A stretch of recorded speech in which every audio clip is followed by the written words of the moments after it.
Assalamualaikum warahmatullahi wabarakatuh.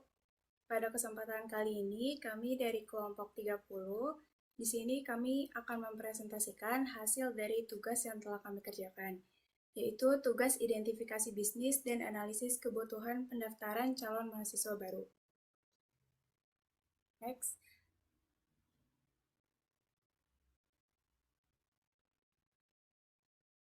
Sebelumnya, perkenalkan nama saya Sofia Nur Kamila, dan di sini saya bersama dengan anggota kelompok yang lain, yaitu ada Ahmad Fadliansyah dan juga Nurhaliza Fania Akbariani.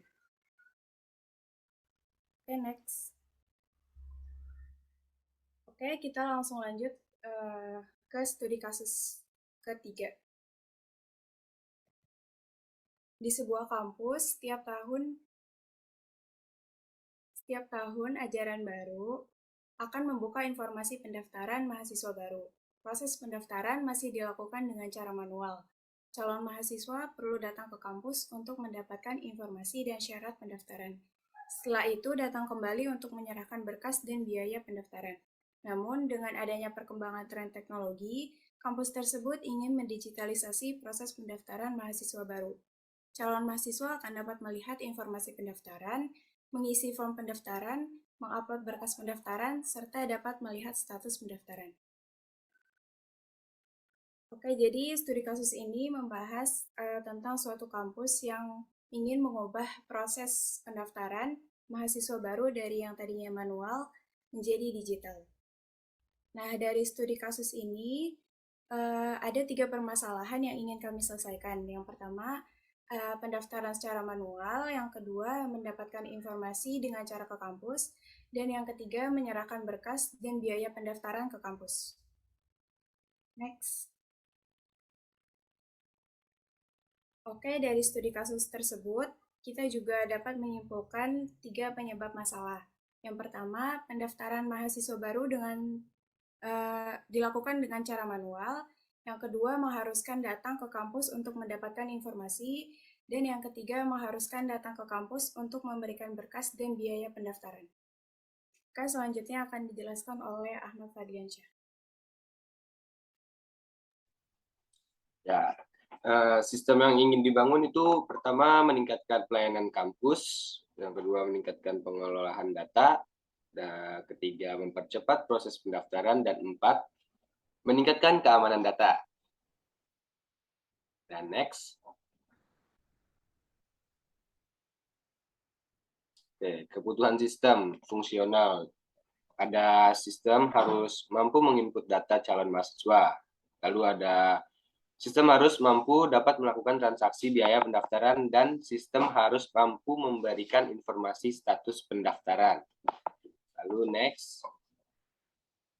Ada non-fungsional. Yang pertama itu ada operasional software, sistem operasi Windows 7, Delphi, dan MySQL.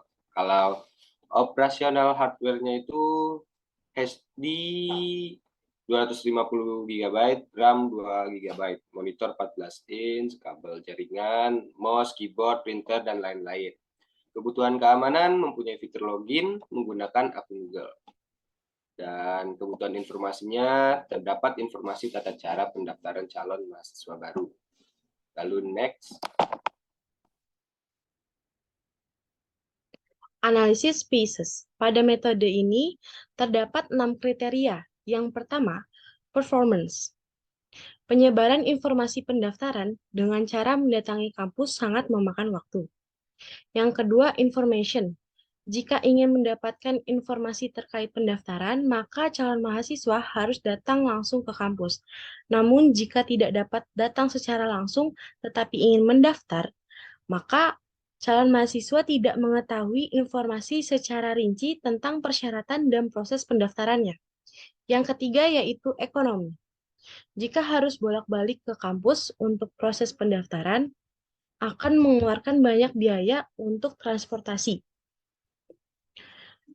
Yang keempat, kontrol.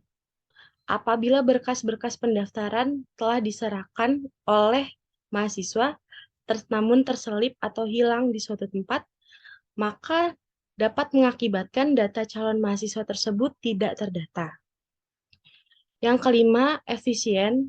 Dalam efisien ini terdapat 2 poin.